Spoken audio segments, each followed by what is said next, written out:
The purpose of this video is to show how to perform a hierarchical clustering with FactorMiner. So with FactorMiner, it is necessary to perform a principal component method before the clustering. So if you have continuous variables, you need to perform a principal component analysis, and then you perform the hierarchical clustering on the results of the principal component analysis.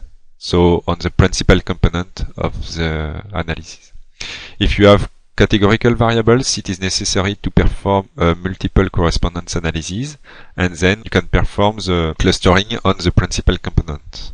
If you have groups of variables, you can perform a multiple factor analysis, and then once again you perform the clustering on the principal component obtained with multiple factor analysis. So in this case, the influence of each groups of variables is balanced before the clustering.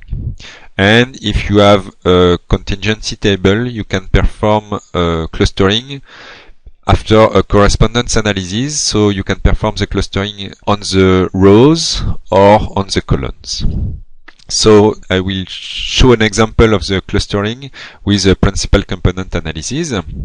So I will take an example that is available in the book Exploratory Multivariate Analysis by Example using R. So you can go on the website, and then I will use the dataset temperature. So I will take the first 3 lines of code, I copy and then I paste these 3 lines. So I load the package FactorMiner, then the dataset is in the website, the names of the columns is available, the separator for the columns is this one, and I say that the names of the individuals is available in the first columns. Then I perform the principal component analysis on the dataset. So I will first show the dataset. So on this dataset you have the 12 months, and you have for each town the mean of the temperature in January, then in February, and so on. So these 12 variables are active information. You have also 4 supplementary continuous variables. So the mean temperature during the year, amplitude, and then the latitude of the town and the longitude. And you have also a qualitative variables, which is the area. So the town is in east, north, south, or west of the Europe. So I perform the principal component analysis on the dataset. The first 23rd individuals are town which corresponds to capital, and then the individuals from 24 to 35 corresponds to big towns but not capitals. So I will consider the first individuals, the 23rd individuals, as active information, and the other as supplementary information. Then I consider that the 4 variables corresponding to annual, amplitude, latitude, and longitude correspond to supplementary information, supplementary continuous variables.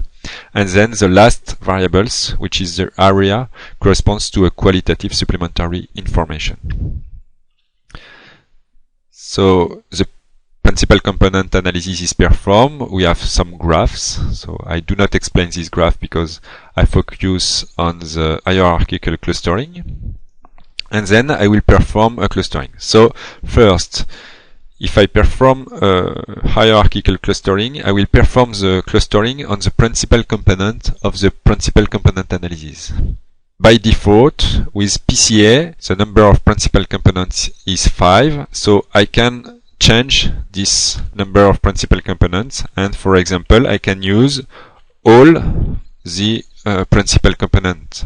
So if I do that, I will perform the clustering on the raw dataset, so with all the information. But I can also not use all the information, but use the information which is on the first principal components. So for example, on the 5 or on the 8, on the first 8 principal components. So it can be interesting because on the first principal component, it is the information, and on the last component, we have only noise. So it can be interesting to delete the noise because the clustering is more robust. So I perform the principal component and I keep the first 8 principal components.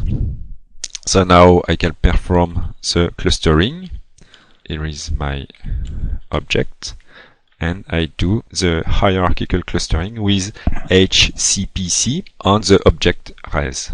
So first I have a hierarchical tree and a diagram, which can be interesting to know if I want to cut the tree, how many clusters I can do.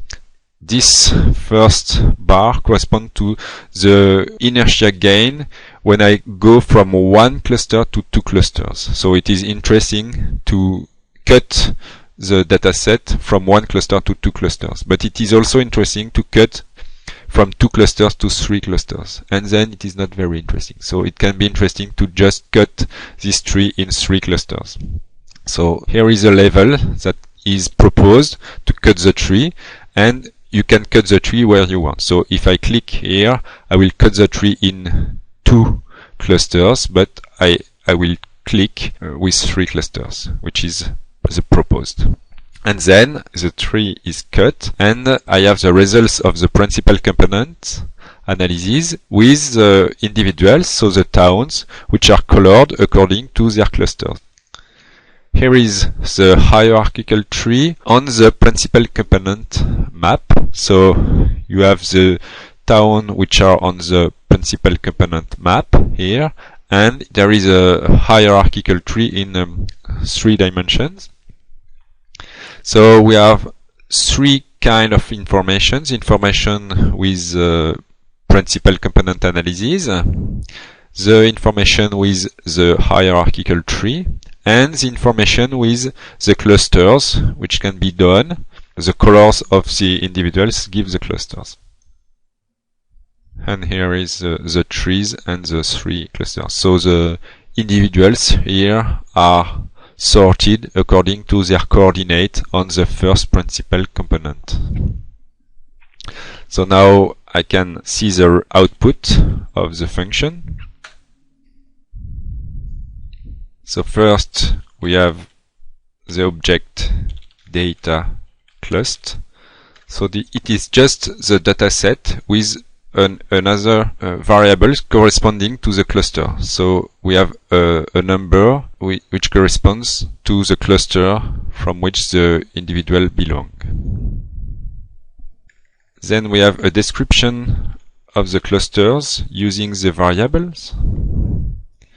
We have a descriptions of the clusters with the categorical variables and with the continuous variables. So first, with the categorical variables, we can see the link between the variables corresponding to the clusters and categorical variables. So with the categorical variable area, for example, we can perform a chi-square test, and in this case the test is significant, so there is a link between the clusters and the area. So more in details, we can see if there is a link between one specific cluster and some categories of the categorical variables.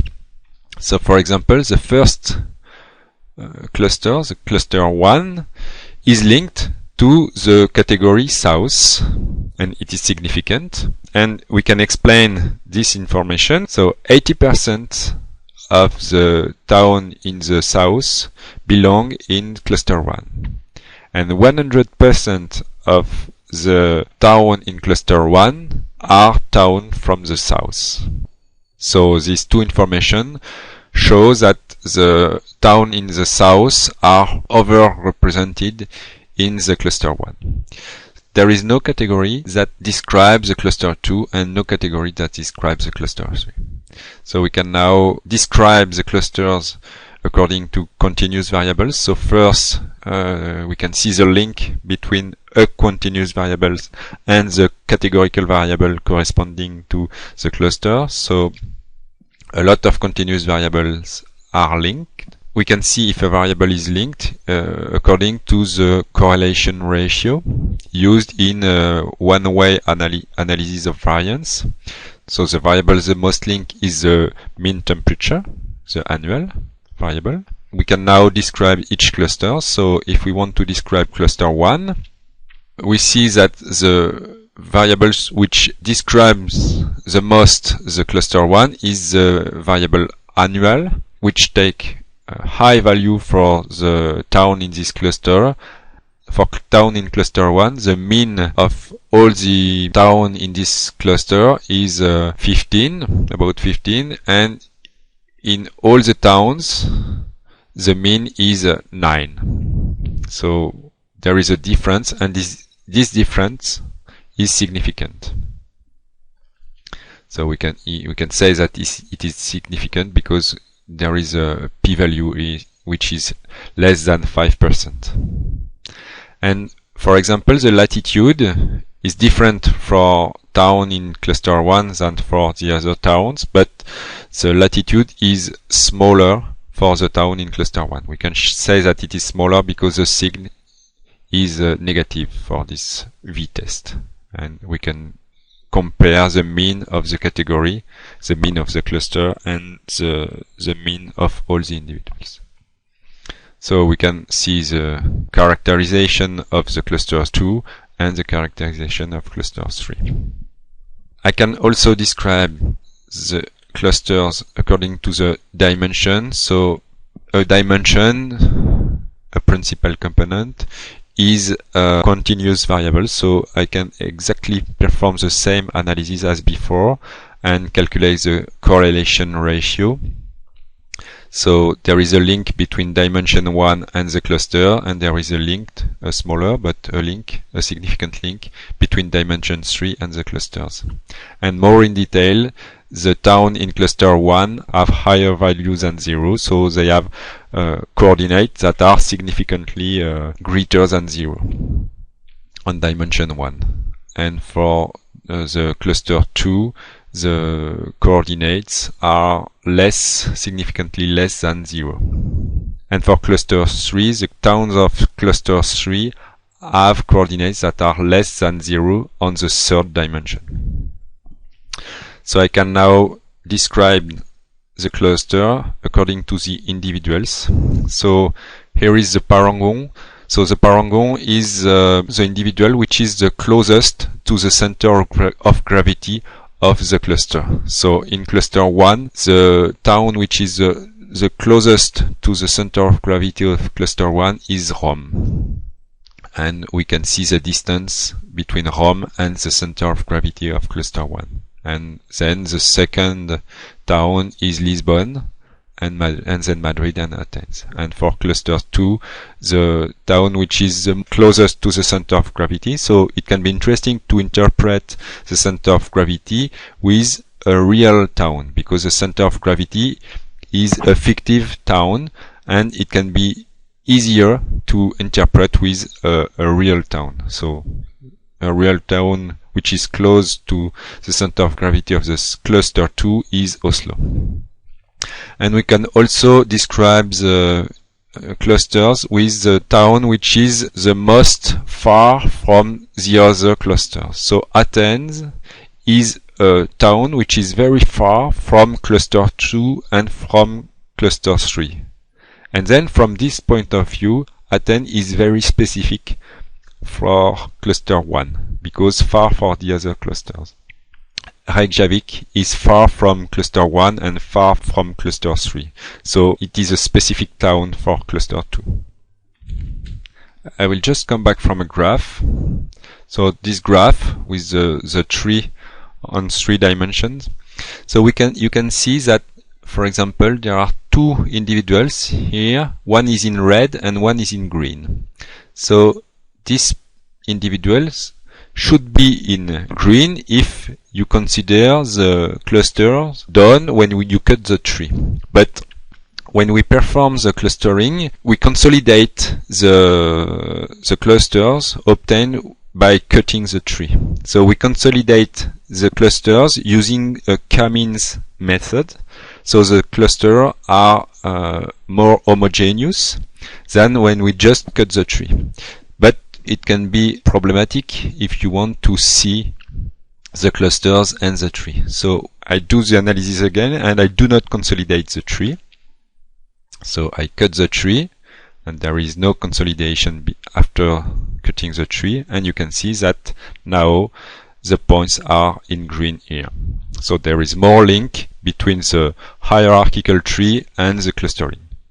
But if you want to have clusters that are very homogeneous, it is interesting to perform the K-means method.